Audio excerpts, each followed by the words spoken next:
یہ رسول حضرت سیدنا زید بن ارقم رضی اللہ تعالیٰ عنہ روایت کرتے ہیں کہ صحابہ کرام علیہم الرضوان نے آقا نعمت صلی اللہ علیہ وسلم سے عرض کیا، حضور یہ قربانیاں کیا ہوتی ہیں؟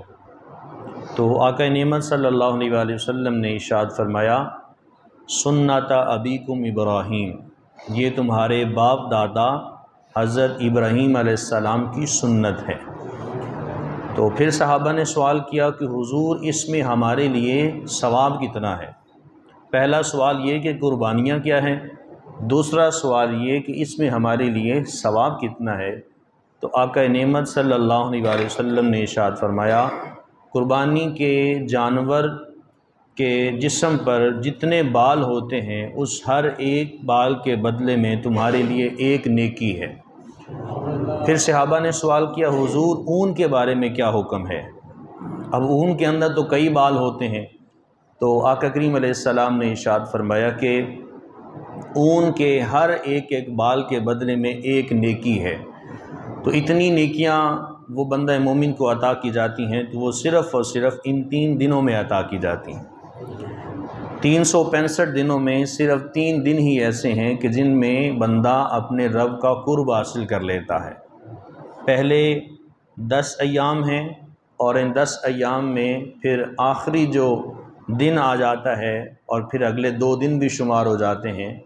10 سے آغاز ہوتا ہے، 11 اور 12، یہ 3 دن اور 2 راتیں ہیں جو قربانی کے ایام کہلاتے ہیں۔ ان ایام میں بندہ اپنے رب کا قرب نیکیوں کی صورت میں بہت زیادہ حاصل کر لیتا ہے۔ تو یہ سنت ابراہیمی ہے جو لاکھوں عشاقان اپنے آباء و اجداد، اپنے باپ دادا حضرت ابراہیم علیہ السلام کی سنت کو ادا کرتے ہیں۔ اب قربانی کی شرائط کیا ہوتی ہیں؟ کوئی بھی کام کرنے سے پہلے ہم ان کی شرائط کو دیکھتے ہیں۔ نماز پڑھنے سے قبل ہمیں پتہ ہونا چاہیے کہ نماز کی شرائط کیا ہوتی ہیں۔ نماز کے درست ہونے کے لیے کچھ شرائط ہیں جو شریعت مطہرہ نے ہمارے لیے رکھی ہیں۔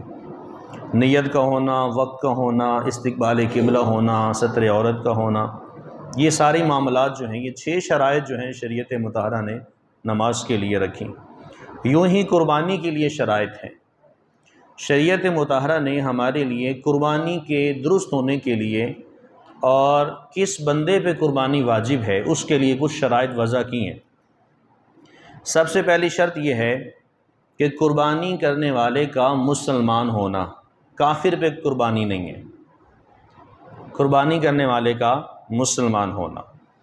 اس کے بعد دوسری شرط ہے عاقل ہونا، عقل مند ہونا، مجنون اور پاگل دیوانے پہ قربانی نہیں ہے۔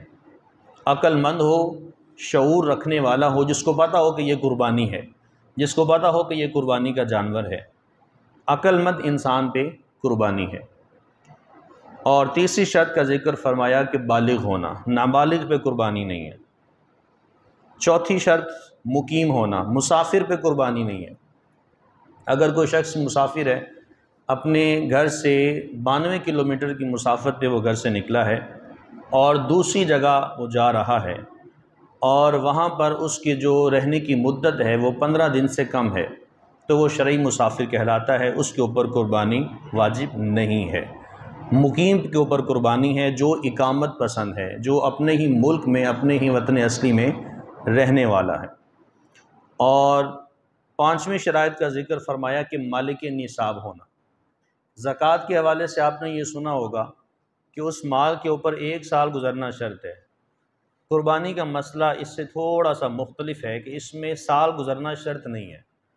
اس میں یہ ہے کہ قربانی کے ایام 10، 11 اور 12، ان 3 دنوں میں آپ کے پاس اتنی مالیت آ گئی کہ جس کی مقدار 52.5 تولہ چاندی کے برابر بنتی ہے تو آپ کے اوپر قربانی واجب ہے۔ اور وہ مالیت ہو جو آپ کی حاجت اصلیہ کے علاوہ ہے۔ مثال کے طور پہ گھر میں آپ کے فریج ہے، وہ آپ کی ضرورت ہے۔ آپ کے گھر میں موٹر سائیکل ہے جو آپ کی ضرورت ہے۔ آپ کے گھر میں گاڑی کھڑی ہے جو آپ کی اپنی ضرورت ہے۔ آپ کے گھر میں اے سی لگا ہے جو آپ کی اپنی ضرورت ہے۔ آپ کے گھر میں ہیٹر لگا ہے اور آپ کے گھر میں گیزر لگا ہے، یہ آپ کی ضرورت ہے۔ ان کے علاوہ جسے آپ سمجھتے ہیں کہ یہ غیر ضروری اشیاء ہیں، حاجت اصلیہ کے علاوہ اتنی مالیت اگر وہ 52.5 تولہ چاندی کے برابر جا کر بنتی ہے تو اس بندے کے اوپر قربانی کرنا واجب ہے۔ اور یہ مثال کے طور پہ اگر کسی شخص کے پاس قربانی کا پہلا دن 10 ذی الحج کو اس کے پاس 12 یا 1 بجے اتنے پیسے آ گئے کہ اس کی جو مالیت بنتی ہے وہ 52.5 تولہ چاندی اس سے خریدی جا سکتی ہے، اور 52.5 تولہ چاندی فی زمانہ دیکھا جائے تو تقریباً 1,34,000 روپیہ بنتا ہے، جس سے 52.5 تولہ چاندی خریدی جا سکتی ہے۔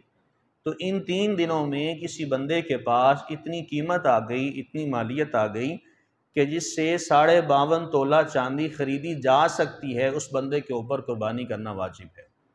تو یہ شریعت مطہرہ نے 5 شرائط رکھی ہیں: مسلمان ہونا، عاقل ہونا، بالغ ہونا، مقیم ہونا اور مالک نصاب ہونا۔ جس شخص کے اندر یہ ساری شرائط پائی جاتی ہیں اس شخص کے اوپر قربانی کرنا واجب ہے۔ فقہی مسئلہ یہ ہے کہ عید کی نماز ادا کرنے کے بعد بندہ قربانی کرے۔ اگر کوئی شخص عید کی نماز پڑھنے سے پہلے ہی قربانی کر لیتا ہے تو آقا کی نعمت صلی اللہ علیہ وسلم نے ارشاد فرمایا کہ وہ اپنی قربانی دوبارہ کرے، اسے قربانی کا اعادہ کرنا اس کے اوپر ضروری ہے۔ جس شخص نے صبح اٹھتے ساتھ ہی فجر کی نماز کے بعد نماز عید الاضحیٰ پڑھنے سے پہلے اس نے قربانی کر لی تو آقا نعمت صلی اللہ علیہ وسلم نے ارشاد فرمایا وہ شخص دوبارہ قربانی کرے گا۔ حضرت سیدنا براء ابن عازب رضی اللہ تعالیٰ عنہ کہتے ہیں آقا نعمت صلی اللہ علیہ وسلم نے قربانی کے دن 10 ذی الحج کو خطبہ ارشاد فرمایا، اور خطبے میں آقا نعمت صلی اللہ علیہ وسلم نے ارشاد فرمایا کہ تم میں سے کوئی بھی شخص نماز عید سے پہلے قربانی نہ کرے۔ تو حضرت سیدنا براء ابن عازب کہتے ہیں میرے ماموں اٹھ کھڑے ہوئے اور انہوں نے آقا نعمت سے سوال کیا، حضور عید کے دنوں میں قربانی کا گوشت کھانے کے لیے کافی لوگ خواہش مند ہوتے ہیں، اور یہ 3 دن ایسے ہوتے ہیں جس میں لوگ قربانی کا گوشت پسند کرتے ہیں، تو میں نے جلدی میں آ کر میں نے نماز عید سے پہلے قربانی کر لی ہے، اب میرے لیے اس میں کیا حکم ہے؟ تو آقا کریم صلی اللہ علیہ وسلم نے ارشاد فرمایا اب تمہارے لیے حکم یہ ہے کہ تم دوبارہ قربانی کرو۔ اس شخص کے لیے دوبارہ سے قربانی لینا اس کے لیے واجب ہے۔ اب ایک اور بات، ایک بندہ کہیں نماز ہو رہی ہے 6 بجے اور ہمارے ہاں مسجد میں اگر نماز ہوتی ہے 7:30 بجے، ایک مثال ہے، آپ جا رہے ہیں نماز پڑھنے کے لیے، وہ شخص راستے میں قربانی بھی کر رہا ہے، تو آپ کو بدگمان نہیں ہونا اس کے بارے میں، ہو سکتا ہے وہ کہیں نماز پڑھ کے آیا ہو، آپ کو اس کا علم نہیں ہے۔ آپ جا رہے ہیں راستے میں، ایک شخص نے قربانی وہ کر رہا ہے، خون بہہ رہا ہے، وہ اس کے بعد قصائی آ چکے ہیں اور سارے معاملات چل رہے ہیں، آپ کے دماغ میں بات آ رہی ہے اور ہم تو نماز پڑھنے جا رہے ہیں، قربانی بھی کر کے بیٹھ گیا، بھئی آپ کو کیا پتہ وہ نماز کہیں اور پڑھ کے آیا ہو۔ اب 5:40 پر بھی عید کی نماز پڑھی جا رہی ہے، 6 بجے بھی ہو رہی ہے، 6:15 بھی ہو رہی ہے، 6:30 بھی ہو رہی ہے، 6:45 بھی ہو رہی ہے، الگ الگ نمازوں کے اوقات ہیں، تو ہمیں بدگمان نہیں ہونا، اپنے دماغ میں کسی کے بارے میں غلط بات نہیں لے کے آنی۔ ہاں آپ اس سے پوچھ سکتے ہیں کہ حضرت صاحب آپ قربانی کر رہے ہیں، آپ نے عید کی نماز پڑھی ہے، تب آپ کو تسلی ہو جائے کہ وہ کہیں نہ کہیں نماز پڑھ کے آیا ہوگا، تو یہ مسئلہ تو ایک الگ ہے۔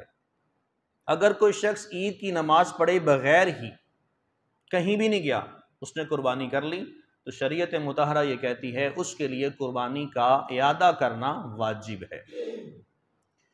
حضور نبی رحمت صلی اللہ علیہ وسلم نے قربانی کا حکم دیا ہے، جو فلسفہ قربانی ہے، جو لاجک ہے قربانی کرنے کی۔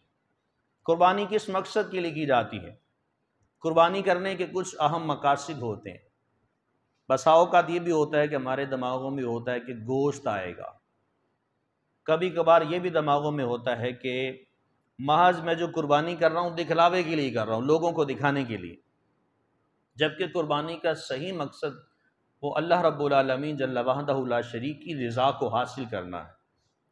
آقا کریم صلی اللہ علیہ وسلم سے متعلق اللہ رب العالمین جل شانہ نے قرآن مجید میں ارشاد فرمایا، پیارے محبوب صلی اللہ علیہ وسلم آپ فرما دیجئے قل ان صلاتی و نسکی و محیای و مماتی، پیارے محبوب صلی اللہ علیہ وسلم میری نماز ادا کرنا، میری قربانی کرنا اور میرا دنیا سے ظاہری پردہ فرما جانا، میری حیات طیبہ للہ رب العالمین، یہ خالصتاً اللہ رب العالمین جل وحدہ لا شریک کے لیے ہے۔ نماز بھی حضور کی اللہ رب العالمین کے لیے، قربانی بھی اللہ تعالیٰ کے لیے، آقا کریم علیہ السلام کا دنیا میں تشریف لانا، دنیا سے پردہ فرما جانا، یہ سب کیا ہے؟ للہ رب العالمین۔ اور سورہ کوثر کی جو دوسری آیت مقدسہ ہے، فصلی لربک وانحر، فصلی پیارے محبوب نماز پڑھیے، یہ آگے لربک آ رہا ہے، ربک سے پہلے لام ہے جس کا مطلب ہوتا ہے لیے، لربک اپنے رب کے لیے نماز پڑھنی ہے، رب کے لیے، ونحر، ونحر کا مطلب نہر کرنا، قربان کرنا، اس سے مراد قربانی ہے۔ سب سے پہلا حکم ہے نماز پڑھیے اور پھر قربانی کیجئے، کس کے لیے؟ اللہ رب العالمین کے لیے۔ لن ینال اللہ لحومها ولا دماؤها ولکن ینالہ التقوی منکم، اللہ رب العالمین نے ارشاد فرمایا کہ تمہاری ان قربانیوں کا جو گوشت ہے اور خون ہے یہ اللہ کی بارگاہ میں نہیں پہنچتا ہے، تمہارا تقوی اللہ کی بارگاہ میں پہنچایا جاتا ہے۔ تم نے کس نیت کے ساتھ قربانی کی ہے؟ کیا تم نے گلی کوچوں میں اپنے جانور کو باندھ کے لوگوں کو دکھانے کے لیے قربانی تو نہیں کی؟ کیا لوگوں کو بتانے کے لیے کہ میں اتنا بڑا جانور لے کر آیا ہوں؟ تمہارا تقوی دیکھا جائے گا تم نے کس نیت سے قربانی کی ہے۔ نیت اس میں بہت مخلص ہے، اور اس میں نیت جب کامل ہوتی ہے تب قربانی ہماری درست ہوتی ہے۔ اور اگر اس میں نیت محض گوشت کھانے کی ہو یا لوگوں کو دکھلانے کے لیے ہو کہ حضرت صاحب پچھلی مرتبہ 3 لاکھ کا جانور لے کر آئے تھے اور اب کی بار یہ 5 لاکھ کا جانور لے کر آئے ہیں، لوگوں کو دکھانے کے لیے لے کر آئے ہیں، وہ قربانی نہیں ہوگی۔ شریعت نے کہا للہ رب العالمین، لیکن بندہ کہتا نہیں رب کے لیے نہیں، بندوں کے لیے، تو وہ قربانی جو ہے اس کا ثواب نہیں ملے گا، قربانی سرے سے نہیں ہوگی۔ یہ بڑا فقہی مسئلہ ہے، ہمیں یہ اندر کی جو دنیا ہے اس میں اللہ رب العالمین جل وحدہ لا شریک کا نام پہچاننا ہے۔ ہم جو بھی عمل کریں گے وہ خالصتاً اللہ رب العالمین جل وحدہ لا شریک کی رضا کے لیے ہونا چاہیے۔ قربانی کا جانور اپنے ہاتھ سے ذبح کرنا یہ سنت مبارکہ ہے۔ ہم لوگ قربانی کے لیے بندہ ڈھونڈ رہے ہوتے ہیں، کوئی بندہ آئے تو آ کے قربانی کرے۔ ہمیں عید قربان سے پہلے جیسے ہم لوگ حج عمرہ کرنے جاتے ہیں، عمرہ کرنے سے قبل ہم عالم سے رابطہ کرتے ہیں، اس سے پوچھتے ہیں کہ ہمیں بتائیں کہ یہ عمرہ کرنے کا طریقہ کیا ہوتا ہے، اس میں کہاں کہاں کفارہ جات ہوتے ہیں، کون کون سی چیزیں مکروہ ہوتی ہیں، کون کون سی چیزیں واجبات میں شامل ہوتی ہیں، اس کے فرائض کیا ہیں، واجبات کیا ہیں، سنن اور نوافل کیا ہیں، عمرہ کرنے کا صحیح طریقہ کیا ہے، حج کرنے کا صحیح طریقہ کیا ہے۔ تو یوں ہی ہمیں چاہیے کہ قربانی آنے سے قبل کم از کم 1-2 مرتبہ کسی قصاب خانے پہ چکر لگا لیں، وہاں جانوروں کو ذبح ہوتے ہوئے دیکھ لیں کہ جانور کو ایسے ذبح کیا جاتا ہے، 4 رگیں ہوتی ہیں، کثرت کا کٹ جانا یہ واجب ہوتا ہے۔ کم از کم ہمیں 1-2 مرتبہ جا کے کسی قصاب خانے پہ حاضری دینی چاہیے اور کسائی سے معلومات لینی چاہیے، جو پیشہ ور کسائی ہے، جو نام نہاد کسائی نہیں ہے، پیشہ ور کسائی جس کو پتہ ہے کہ اس طرح سے جانور کو ذبح کیا جاتا ہے، ہمیں اس سے تعلیم لینی چاہیے۔ لیکن ستم تو یہ ہے کہ ہمارا وڈیرا پن ہی ختم نہیں ہوتا۔ ہاں میں جاؤں قربانی سیکھنے کے لیے، میں ایک کسائی کے پاس جاؤں قربانی سیکھنے کے لیے؟ بھائی تم 5 لاکھ کا جانور لے کر آ گئے ہو، اگر ایک لمحے کے لیے کسی کسائی کے پاس جا کے قربانی کے جانور سیکھ لوگے، تمہاری شان میں کون سی کمی آ جائے گی؟ اپنے ہاتھ سے قربانی کرنا یہ سنت مبارکہ ہے۔ ہم لوگ عید قربان والے دن جانور ڈھونڈ رہے ہوتے ہیں کہ کہیں نہ کہیں سے کوئی بندہ کہیں ذبح کر رہا ہے نا تو کہیں یار جانور ویلا ہوگا تو میرے لیے آ جائیں۔ ایسا نہ کریں، کسی بھی شخص کو اس کو مصر نہ کریں، اصرار نہ کریں۔ آپ کا اپنا جانور ہے، اپنے ہاتھ سے ذبح کریں، یہ سنت مصطفیٰ ہے۔ آقا نعمت صلی اللہ علیہ وسلم نے اپنے ہاتھ سے قربانیاں کی ہیں، اور 1 نہیں 2 مینڈے حضور ذبح فرمایا کرتے تھے، ایک اپنی طرف سے اور ایک اپنی امت کی طرف سے۔ اس لیے سب سے پہلے آپ کے لیے حکم یہ ہے کہ جو احباب قربانی کر رہے ہیں اپنے ہاتھ سے قربانی کریں۔ اپنے ہاتھ سے قربانی کرنا یہ سنت مصطفیٰ ہے۔ نہ تو یہ امام مسجد کی ڈیوٹی ہوتی ہے، نہ تو مؤذن کی ہوتی ہے، نہ نائب کی ہوتی ہے، اور نہ ہی کسی اور حاجی قاضی اور مفتی کی ہوتی ہے جو قربانی کر رہا ہے وہ اپنے ہاتھ سے قربانی کرے، یہی سنت مصطفیٰ ہے۔ اسی طرح سے ایک اور مسئلہ سماعت فرما لیں، ہمارے ہاں ایسا ہوتا ہے قربانی کا جانور ذبح کرنے سے پہلے چھری کو کئی لوگ ہاتھ لگاتے ہیں۔ ایک اچھا عمل ہے حصول برکت کے لیے کہ وہ جانور اللہ کی بارگاہ میں جا رہا ہے تو سبھی احباب یا تو جانور پہ ہاتھ پھیرتے ہیں، گھر کے بڑے افراد، دادا جان ہیں، دادی اماں ہیں، یا والد گرامی ہیں، یا گھر کے جو بچے ہیں، بیٹیاں ہیں، بھائی ہیں، بیٹے ہیں، سبھی ہاتھ لگاتے ہیں، حصول برکت کے لیے جائز ہے، کوئی مسئلہ نہیں ہے۔ لیکن عند الذبح جب جانور کے اوپر چھری رکھی گئی ہے تو چھری کے اوپر جتنے لوگوں کا ہاتھ ہے ان سب کے اوپر تکبیر پڑھنا واجب ہے۔ مثال کے طور پہ ایک کسائی آپ کے ساتھ موجود ہے، کسائی ذبح کرنے والا ہے، آپ نے صرف ہاتھ رکھا ہے، اور اگر کسائی نے پڑھ لیا بسم اللہ اللہ اکبر، آپ نے نہیں پڑھا ہے تو آپ کا جانور حرام ہو چکا ہے۔ یہ بڑا باریکی والا مسئلہ ہے، اس لیے یا تو خود ذبح کریں یا تو پراپر کسائی کو دے دے کہ خود ہی ذبح کرے۔ اگر آپ کا بڑا بیٹا آپ کے ساتھ قربانی میں شریک ہو رہا ہے تو کہیں بیٹا میں بھی تکبیر پڑھوں گا، تم نے بھی تکبیر پڑھنی ہے، اس کو پابند کریں۔ جتنے افراد ساتھ آپ کے شامل ہو رہے ہیں ذبح کرتے وقت، جن جن افراد کے ہاتھ چھری کے اوپر ہیں ان سب کو یہ بتائیں کہ آپ سب نے تکبیر ساتھ پڑھنی ہے۔ اگر ایک نے چھوڑ دیا کہ یار باقی نے پڑھ لی ہوگی میری خیر ہے، تو اس ایک بندے کی وجہ سے قربانی ضائع ہو گئی، وہ قربانی واجب ہی نہیں ہے، وہ اس کا کھانا بھی حرام ہو چکا ہے۔ یہ بڑا باریکی والا مسئلہ ہے، اس لیے یا تو خود سرے سے خود قربانی کریں، اکیلے چھری چلائیں، یا صرف کسائی کو دے دیں، چھری لگا کے پیچھے ہٹ جائیں، اور وہ جو کسائی ہے وہی تکبیر پڑھے گا اور وہی اس کو ذبح کرے گا۔ ذبح کرنے کے بعد دعا کرنا یہ مستحب ہے۔ آقا نعمت صلی اللہ علیہ وآلہ وسلم اللہ تعالیٰ کے حضور دعا فرمایا کرتے تھے، جب آپ ذبح کر لیتے تو دعا فرماتے اللہم تقبلتا منی، پروردگار عالم اس قربانی کو منی من محمد صلی اللہ علیہ وآلہ وسلم، پروردگار عالم اس قربانی کو مجھ محمد صلی اللہ علیہ وسلم کی طرف سے قبول فرما، کما تقبلتا من حبیبک خلیل اللہ علیہ السلام، جس طرح سے تو نے اس قربانی کو ابراہیم خلیل اللہ علیہ السلام کی طرف سے قبول فرمایا تھا۔ آپ اس کو عربی میں کہہ لیں، اردو میں کہہ لیں، اپنی مادری زبان میں کہہ لیں، جس لیے آپ آسانی سے لفظ بول سکتے ہیں وہ آپ بولیں۔ اللہم تقبلہ منی من محمد و آل محمد، یوں کہہ لیجئے، یا جو لفظ آپ کی زبان پر جاری ہو سکیں وہ آپ کہیں کہ پروردگار اس قربانی کو مجھ اپنا نام ذکر کریں، جس کی طرف سے قربانی ہو رہی ہے اپنا نام ذکر کریں، میری طرف سے قبول فرما اور آل محمد کی طرف سے قبول فرما، جس طرح اس کے تو نے اپنے پیارے نبی خلیل اللہ علیہ السلام کی طرف سے اس قربانی کو قبول فرمایا تھا۔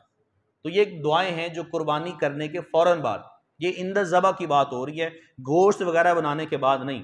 جیسے ہی چھری آپ نے پھیر دی اس کے بعد آپ دعا کریں، اور یہ دعا کرنا یہ بھی مصطفیٰ کریم علیہ السلام کی سنت مبارکہ ہے۔ قربانی کے جانوروں کی عمریں کتنی ہونی چاہیے؟ اونٹ، اونٹنی، ان کی عمر 5 سال ہونی چاہیے، 5 سال کامل، 6 سال میں داخل ہوں۔ اسی طرح سے گائے، بیل، بھینس، بھینسا، ان کی عمریں 2 سال کامل ہونی چاہیے، 3 سال میں داخل ہوں۔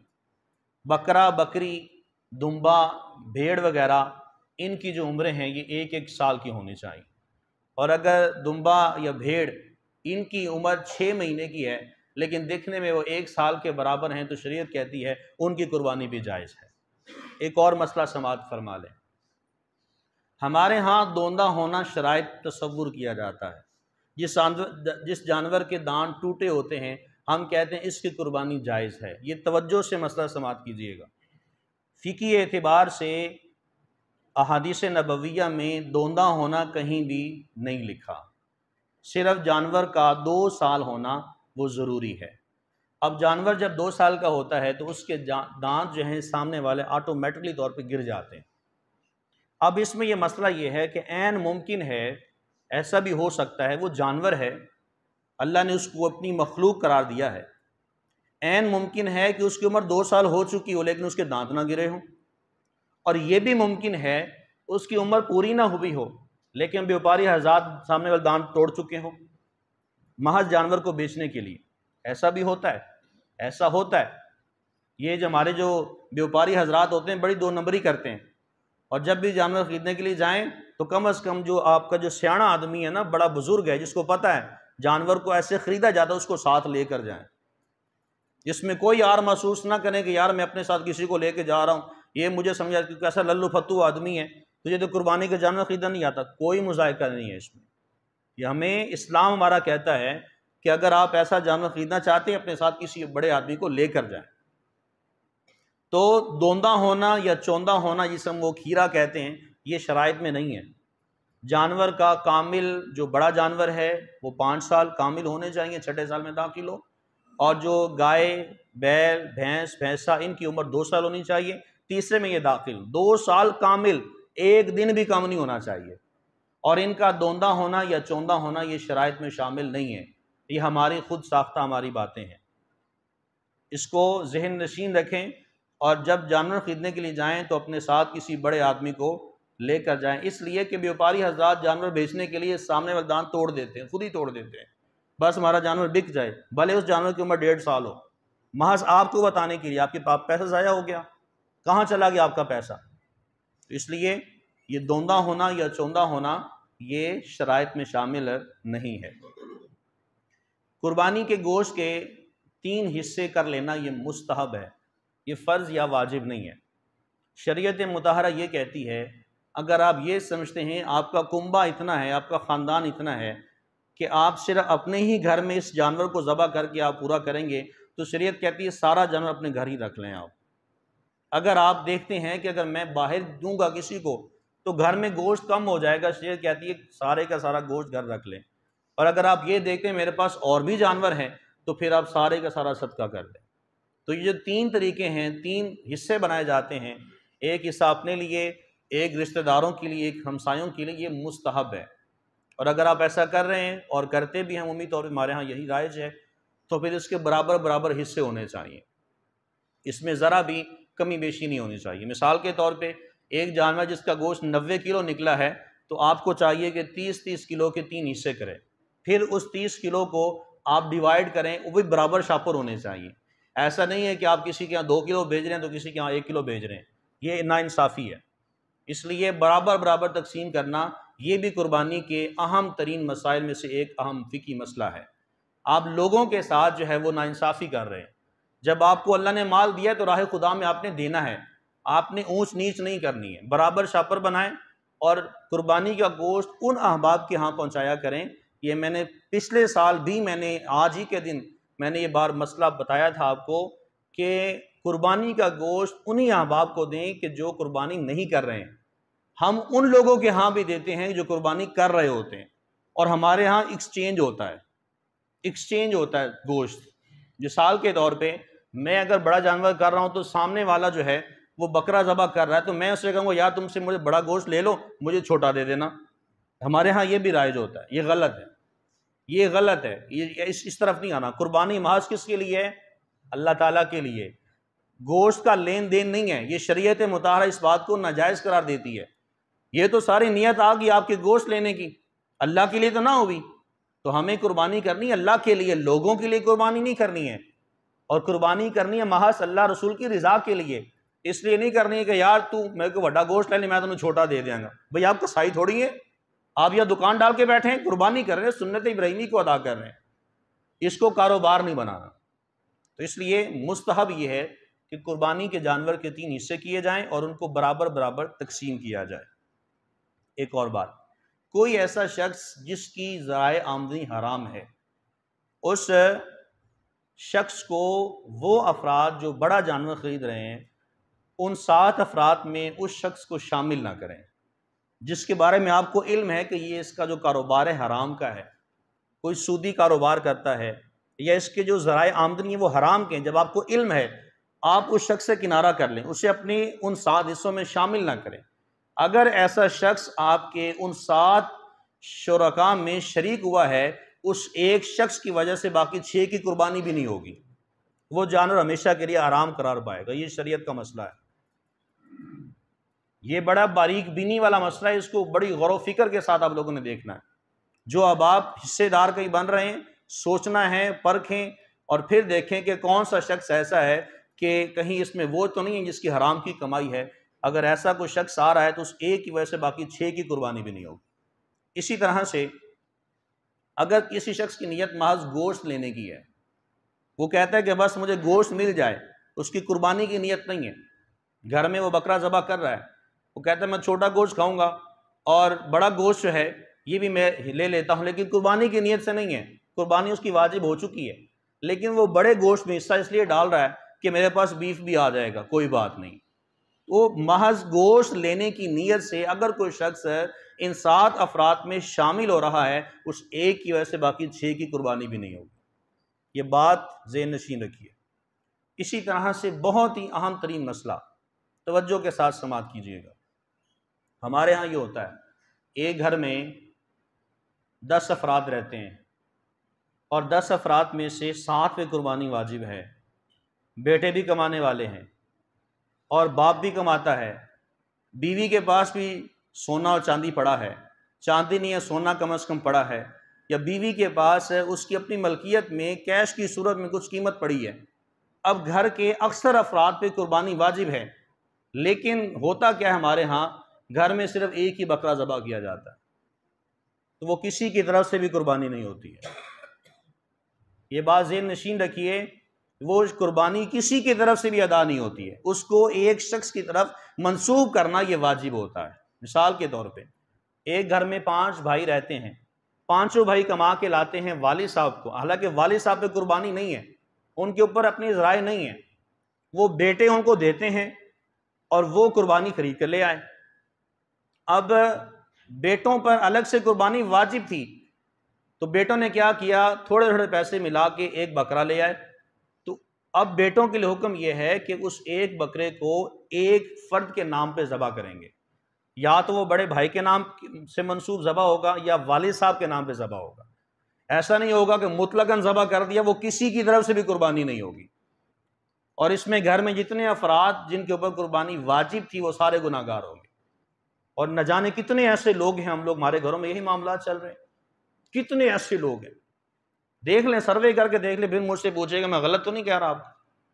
کتنے ایسے گھرانے ہیں جس میں صرف ایک ہی بکرا ذبح ہوتا ہے، گھر کے سارے افراد کمانے والے ہیں اور لاکھوں روپیہ گھر میں پڑا بھی ہے، بینک میں موجود بھی ہے، لیکن اس کے باوجود صرف ایک بکرا ذبح کرتے ہیں. وہ ایک بکرا ذبح کرنا وہ کسی کی بھی قربانی نہیں ہوتی ہے. اس لیے اس ایک بکرے کو ایک کی طرف منسوب کرنا یہ واجب ہے. اگر کسی کی طرف آپ نے نسبت نہیں کی ہے تو کسی کی بھی قربانی نہیں ہوئی، وہ نفلی صدقہ ہو گیا. وہ قربانی کا واجب آپ کے اوپر لازم ہے، ضروری ہے، جب تک آپ ادا نہیں کریں گے آپ گناہ گار ہوں گے. اسی طرح سے ایک اور مسئلہ سماعت فرما لیں. 7 ایسے افراد کہ جن میں ایک فرد ایسا ہے جو پچھلے سال کی قربانی کر رہا ہے، اس نے پچھلے سال قربانی نہیں کی تھی، اس نے اس نیت کے ساتھ حصہ ڈالا اس میں کہ میں پچھلے سال کا بھی حصہ شامل کر رہا ہوں. اب اس بندے کا بتانا پہلے ضروری ہے، وہ پہلے سے بتائے. اگر ایسا شخص ہے اس کو ان 7 افراد میں شامل نہ کریں. اگر آپ شامل کریں گے تو یہ ایک نفلی صدقہ ہے، اس ایک بندے کی وجہ سے باقی 6 کی قربانی نفلی صدقہ ہو جائے گی. تو اس کا اپنا تو صدقے کا گوشت وہ صدقہ کرنا ہی واجب تھا، باقی 6 افراد کے لیے بھی حکم یہ بن جائے گا کہ اس ایک کی وجہ سے باقی 6 افراد بھی اپنا گوشت صدقہ کرنا ان کے اوپر واجب ہے. اگر واجب نہیں ادا کریں گے تو وہ گناہ گار ہوں گے. یہ مسئلہ قابل غور ہے، اس لیے لوگوں سے پوچھنا ہے آپ نے، جو افراد 7 حصے میں شامل ہو رہے ہیں ان سے پوچھیں تمہاری نیت کیا ہے. عقیقہ ہو سکتا ہے، 7 حصوں میں عقیقہ بھی ہو سکتا ہے، وہ اس میں شامل ہے، قربانی بھی اس میں ہو سکتی ہے. لیکن سال گزشتہ جو ہے، پچھلے سال کی کوئی نیت کر رہا ہے، اگر وہ اس میں شامل ہے اس کو شامل نہ کریں. اس کو کہیں یار تم اپنی طرف سے الگ بکرا لے لو، لیکن تمہاری وجہ سے ہماری قربانی بھی خراب ہو جائے گی. اس ایک کی وجہ سے آپ کی 6 کی قربانی نہیں ہوگی. اسی طرح سے ایک اور مسئلہ، 7 افراد قربانی میں شامل ہوئے، ان میں سے ایک شخص وہ ہے جس نے وصیت کی قربانی سے حصہ ڈالا ہے. اس کے والد صاحب نے مرتے وقت وصیت کی تھی، بیٹا میرے جانے کے بعد تم نے قربانی کرنی ہے، میرے نام کا حصہ ڈال لینا. اب وہ والد صاحب کے نام کا حصہ ڈال رہا ہے، والد صاحب نے وصیت کر دی تھی. اب وصیت والے گوشت کا حکم یہ ہوتا ہے اس سارے گوشت کا صدقہ کرنا واجب ہوتا ہے. سارے گوشت کا ایک بوٹی بھی کہہ لیں، گوشت کا ٹکڑا بھی گھر میں نہیں رکھ سکتا، وہ سارے کا سارا گوشت صدقہ کرنا واجب ہے، جو وصیت کی قربانی ہوتی ہے، یہ وصیت کا حصہ ہوتا ہے۔ تو اگر یہ شخص وصیت والا ان 7 حصوں میں شامل ہو رہا ہے، اس ایک شخص کی وجہ سے باقی 6 کی قربانی بھی نہیں ہوگی۔ تو یہ بڑے باریکی والے مسائل ہیں، ان کو یاد رکھنے اور سمجھنے کی ضرورت ہے۔ آخری مسئلہ، ایسا شخص جو آپ کے ساتھ 7 حصوں میں شامل تھا، قربانی سے قبل اس نے پیمنٹ کر دی ہوئی تھی، 25,000 روپے آپ کو دے دیا تھا، اس کا وصال ہو گیا حج سے ایک دن پہلے، عید قربان سے ایک دن پہلے اس کا وصال ہو گیا۔ اب آپ کے لیے حکم شرع کیا ہے؟ آپ اس کے ورثاء کے پاس جائیں، جا کر اس سے اجازت لیں، ان کے ورثاء سے، اس کی بیوہ سے اجازت لیں، اس کے بیٹوں سے، اس کے ورثاء جو بھی ہیں، بھائی ہے یا ان کے بیٹے ہیں یا گھر میں جو افراد موجود ہیں، ان سے جا کے اجازت لیں، ہم قربانی کرنا چاہ رہے ہیں، آپ کی طرف سے اجازت ہے۔ اگر تو وہ اجازت دیتے ہیں تو قربانی ان کے لیے کرنا صحیح ہوگا، درست ہوگا، جائز ہوگا، قربانی ادا ہو جائے گی۔ اگر ان لوگوں نے اس جو شریک تھا، شخص جو فوت ہونے والا ہے، اس کی اجازت کے بغیر قربانی کر دی تو اس ایک شخص کی وجہ سے باقی کسی کی قربانی نہیں ہوگی۔ یہ وہ مسائل ہیں جن کا ہمیں اپنے دماغوں کی زینت بنانا اور اس پر عمل پیرا ہونا انتہائی ضروری ہے۔ اللہ تعالیٰ